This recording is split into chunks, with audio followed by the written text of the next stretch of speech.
जिंदगी में हर कोई चाहता है कि वो जीत जाए, सामने वाला उसकी चाल न समझ पाए और आखिर में वो ही बाजीगर बनकर उभरे।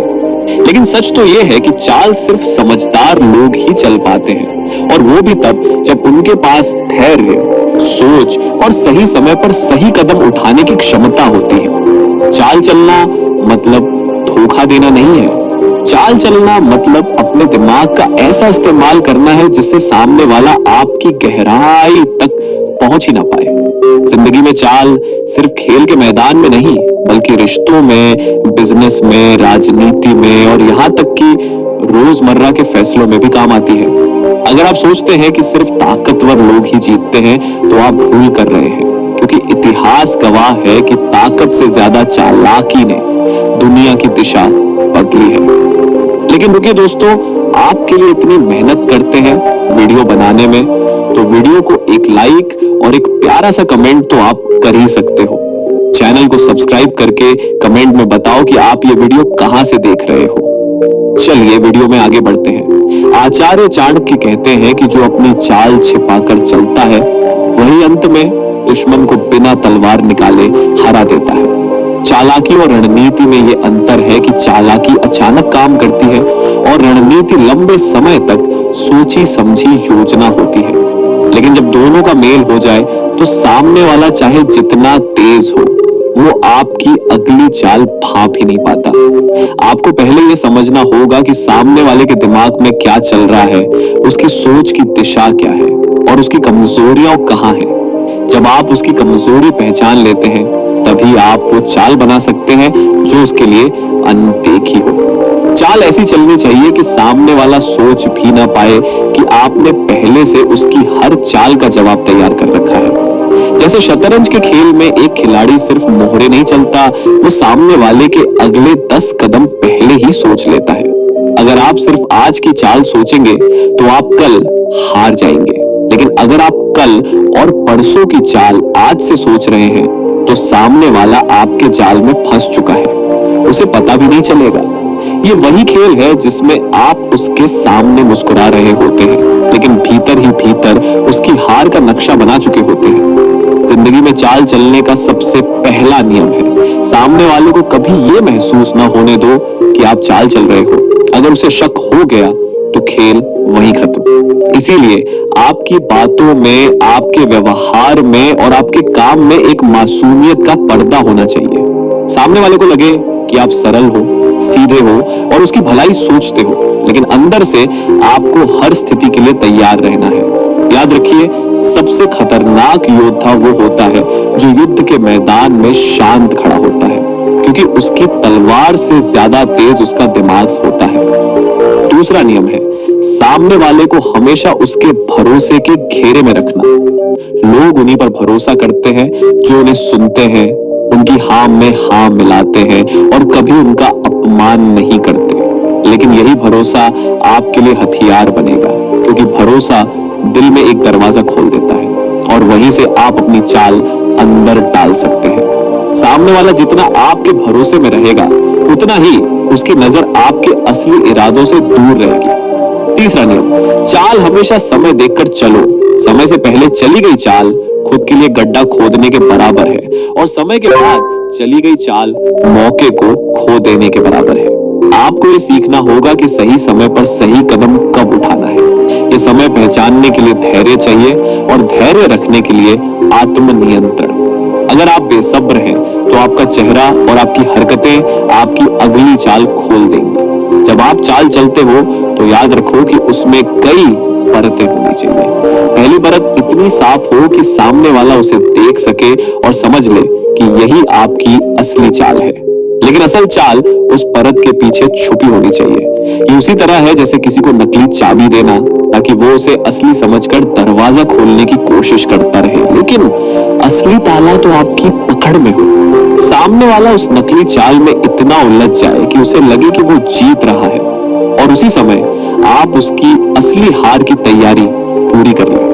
लोग कहते हैं चालाकी बुरी होती है, लेकिन सच्चाई ये है कि चालाकी सिर्फ बुरे के लिए नहीं, अच्छे के लिए भी इस्तेमाल की जाती है। अगर आपका उद्देश्य सही है, और आप चाल चलकर अपने लोगों की रक्षा कर रहे हो या किसी बुराई को रोक रहे हो, तो वो चालाकी नहीं बल्कि समझदारी है। आचार्य चाणक्य ने भी यही किया। वो चालें भी चलते थे और मुस्कुराकर सुनते भी थे, लेकिन हर चाल के पीछे एक मकसद होता था। उन्होंने कभी बिना मकसद चाल नहीं चली और न ही किसी चाल में भावनाओं को हावी होने दिया। जब आप चाल चलने के रास्ते पर आते हो तो आपको एक बात और सीखनी होगी। कभी अपनी पूरी ताकत एक ही चाल में मत लगाओ, क्योंकि अगर वो चाल नाकाम हो गई तो आपके पास वापस संभलने का मौका नहीं बचेगा। आपको हमेशा 2-3 बैकअप प्लान तैयार रखने चाहिए। अगर पहली चाल में काम न बने तो दूसरी चाल तुरंत काम करे, और अगर दूसरी भी फेल हो जाए तो तीसरी चाल सामने वाले को घुटनों पर ला दे।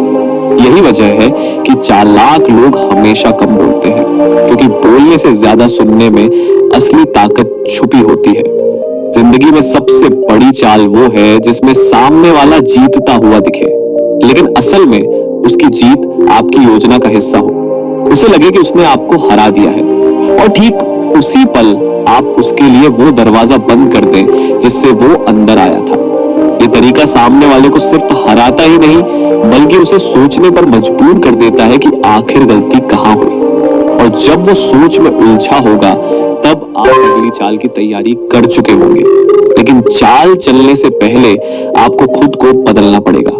आपके चेहरे, आपके हाव भाव, आपकी आवाज, यहाँ तक कि आपकी आंखों में भी वो ठंडक होनी चाहिए जिससे सामने वाला आपके इरादों को पढ़ ही ना पाए।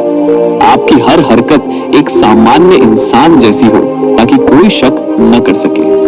लोग कहते हैं कि इंसान की आंखें सब कुछ कह देती हैं, लेकिन असली खिलाड़ी वो है जिसकी आंखें भी झूठ बोलना जानती हैं। आपको सीखना होगा कि कब भावनाएं दिखानी है और कब उन्हें पूरी तरह छिपाना है। अब यहाँ से खेल और गहरा होता है, क्योंकि चाल सिर्फ एक चाल नहीं होती, वो एक पूरी मानसिक जंग होती है। आपको सामने वाले के दिमाग में घुसना होता है, उसकी आदतें, उसका स्वभाव, उसके डर और उसकी इच्छाएं समझनी होती है। जब आप ये सब जान लेते हो तो चाल आपके लिए आसान हो जाती है। लेकिन इस खेल में जीतने के लिए आपको एक और कला सीखनी होगी, सामने वाले को खुद अपनी चाल चलने के लिए प्रेरित करना। यानी आप कुछ ऐसा करो कि वो खुद वही करे जो आप चाहते हो। अब यहाँ पर सबसे बड़ी बात आती है, चाल चलने के लिए आपको खुद को बदलना पड़ता है। आप जैसे पहले थे वैसे नहीं रह सकते। आपको अपनी सोच, अपनी चाल, अपनी आदतें, यहाँ तक कि अपने बोलने का तरीका भी बदलना होगा। सामने वाला आपको जितना साधारण समझेगा, उतना ही आप उसकी सोच से बाहर निकल पाओगे। ये बिल्कुल वैसे है जैसे कोई शिकारी जंगल में शिकार करते समय खुद को पेड़ों के रंग में ढाल लेता है, ताकि शिकार को उसकी मौजूदगी का पता ही न चले। आपको भी अपनी मौजूदगी को साधारण बनाना होगा, ताकि आपकी असली ताकत किसी को दिखे ही नहीं। जब आप किसी के सामने चाल चलते हो तो आपको हमेशा एक चीज का ध्यान रखना होगा, चाल को सिर्फ एक कदम मत समझो, इसे एक पूरी कहानी की तरह देखो। आपकी कहानी का पहला अध्याय भरोसा, दूसरा अध्याय दोस्ती, तीसरा अध्याय मदद और चौथा अध्याय वही चाल होनी चाहिए जो सामने वाले को हैरान कर दे। अगर आप सीधे चौथे अध्याय से कहानी शुरू कर दोगे तो सामने वाला डर जाएगा, शक करेगा और खेल वहीं खत्म हो जाएगा। आपको कहानी धीरे धीरे बुननी होगी ताकि सामने वाला उसमें खो जाए और उसे पता ही ना चले कि ये कहानी का अंत आपके हाथ में है। बहुत से लोग सोचते हैं कि चाल का मतलब है किसी को धोखा देना, लेकिन चाल और धोखे में एक फर्क है। धोखा तब होता है जब आपका मकसद सिर्फ सामने वाले को नुकसान पहुंचाना हो, जबकि चाल तब होती है जब आपका मकसद किसी बड़े मकसद के लिए किसी को मात देना हो। अगर आपकी चाल किसी बड़ी भलाई के लिए है तो वो चालाकी नहीं बल्कि रणनीति है। जैसे एक सेनापति युद्ध जीतने के लिए कभी कभी पीछे हट जाता है ताकि दुश्मन अपनी पूरी ताकत खर्च कर दे और फिर अचानक पलटवार हो सके। आचार्य चाणक्य ने कहा था कि दुश्मन को हराने के लिए उसके दिमाग को समझो, उसके मन को पढ़ो और उसके दिल में जगह बनाओ। इसका मतलब ये है कि चाल चलने से पहले आपको सामने वाले के मन में उतरना होगा। जब आप उसके मन में उतर जाते हो तो आपको पता चल जाता है कि उसकी सबसे बड़ी चाहत क्या है और सबसे बड़ा डर क्या है। फिर आपको बस इतना करना है कि उसकी चाहत और डर के बीच अपनी चाल बुन दो। इंसान हमेशा अपने डर से भागता है और अपनी चाहत की तरफ भागता है।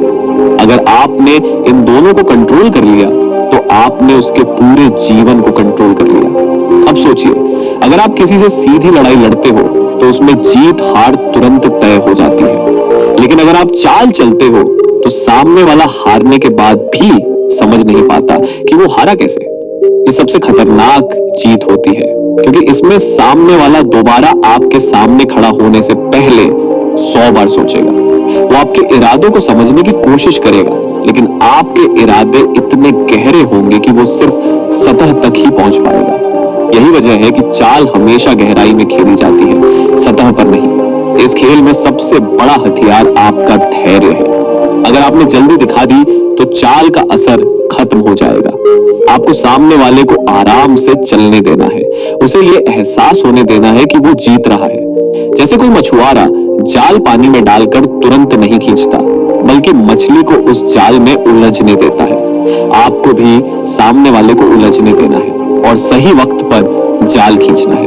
यही वो वक्त है जब आपकी चाल उसका सब कुछ छीन लेगी और उसे कुछ समझ भी नहीं आएगा। एक और चीज जो आपको सीखनी होगी वो है अपनी चाल में परतें टालना। सामने वाला जितनी परतें खोलेगा उतना ही उसे लगेगा कि वो आपके करीब आ रहा है, लेकिन असल चाल उससे भी नीचे छुपी होगी। ये वैसे है जैसे कोई प्याज छीलता है और हर परत के बाद उसे लगता है कि अब आखिरी परत आ गई, लेकिन वो परतें कभी खत्म नहीं होती। आपको अपनी चाल को इतना गहरा बनाना होगा कि सामने वाला चाहे जितना समझदार हो, वो आपकी असली चाल तक पहुंच ही ना पाए। अब सोचिए, सामने वाला आपको सीधा दुश्मन समझे तो वो हर वक्त आपसे बचने की कोशिश करेगा, लेकिन अगर वो आपको अपना दोस्त समझे तो वो खुद आपके पास आएगा, और यही आपकी जीत की शुरुआत है। इसलिए चाल चलने से पहले दोस्ती की नींव डालो, भरोसे की दीवार बनाओ और फिर उसी दीवार के पीछे से अपनी चाल खेलो।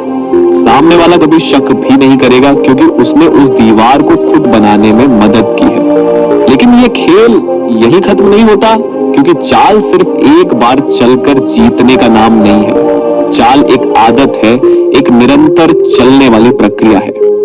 जैसे ही आप एक चाल जीतते हो, सामने वाला या तो आपकी ताकत को पहचान लेता है या फिर आपके खिलाफ नई चाल चलने की तैयारी करने लगता है। अगर आप यहाँ रुक गए तो आपने अपने ही खेल को अधूरा छोड़ दिया। असली खिलाड़ी वो है जो जीत के बाद भी सतर्क रहता है, जो जानता है कि जीत के साथ साथ नए दुश्मन और नई चुनौतियां भी पैदा होती हैं। एक चाल के बाद आपको तुरंत अगली चाल की तैयारी करनी होती है। ये तैयारी खुली नहीं बल्कि परछाइयों में होनी चाहिए, जैसे अंधेरे में चुपचाप बढ़ता हुआ शिकारी जो सही समय का इंतजार करता है। आपको भी खुद को छुपा कर रखना है, ताकि सामने वाला ये न समझ सके कि आप अगली बार कब और कैसे वार करने वाले हो। आपकी खामोशी ही आपकी ताकत बनेगी। जो खिलाड़ी अपनी अगली चाल की घोषणा करता है वो चाल चलने से पहले ही हार चुका होता है। चाल का सबसे मजबूत पहलू ये है कि वो सामने वाले की सोच को तोड़ देती है। जब इंसान एक बार चाल में फंस जाता है तो उसका आत्मविश्वास हिलने लगता है। वो बार बार सोचता है कि कहां गलती हुई, और जैसे जैसे वो सोचता है उसका दिमाग थकने लगता है। एक थका हुआ दिमाग एक हारे हुए शरीर से भी ज्यादा कमजोर होता है। आप अगर किसी को शारीरिक रूप से हरा दो तो वो वापस लड़ सकता है, लेकिन अगर आप उसके दिमाग को हरा दो तो वो दोबारा खड़ा होने की हिम्मत भी नहीं जुटा पाएगा। ये खेल जीतने का सबसे अच्छा तरीका है। सामने वाले को मानसिक रूप से तोड़ दो, लेकिन उसे ये महसूस भी ना होने दो कि तुमने ऐसा किया है। उसे लगे कि ये उसकी अपनी गलती थी, किस्मत खराब थी या वक्त उसके साथ नहीं था। अगर वो आपको वजह नहीं मानता तो वो आपसे नफरत नहीं करेगा, और यही आपको अगली चाल के लिए रास्ता देगा। इसीलिए चाल हमेशा पर्दे के पीछे से खेली जाती है, सामने से नहीं। अब सोचो, अगर आप किसी से लड़ाई करोगे और जीत जाओगे तो सामने वाला आपके खिलाफ बदला लेने का सोच सकता है, लेकिन अगर आप उसकी हार को एक हादसा, एक गलती या उसकी अपनी ही चाल का नतीजा बना दो तो वो आपको दोष नहीं देगा। वो आपको दुश्मन नहीं बल्कि दर्शक समझेगा। यही वो जगह है जहां असली खिलाड़ी खेल में अमर हो जाता है, क्योंकि वो जीतता भी है और अपनी पहचान भी बचाए रखता है। इस खेल में एक और गहरी बात है, चाल चलने वाला कभी सीधा रास्ता नहीं अपनाता, वो हमेशा टेढ़े रास्ते से जाता है ताकि उसकी मंजिल तक पहुंचने का तरीका कोई समझ ना पाए।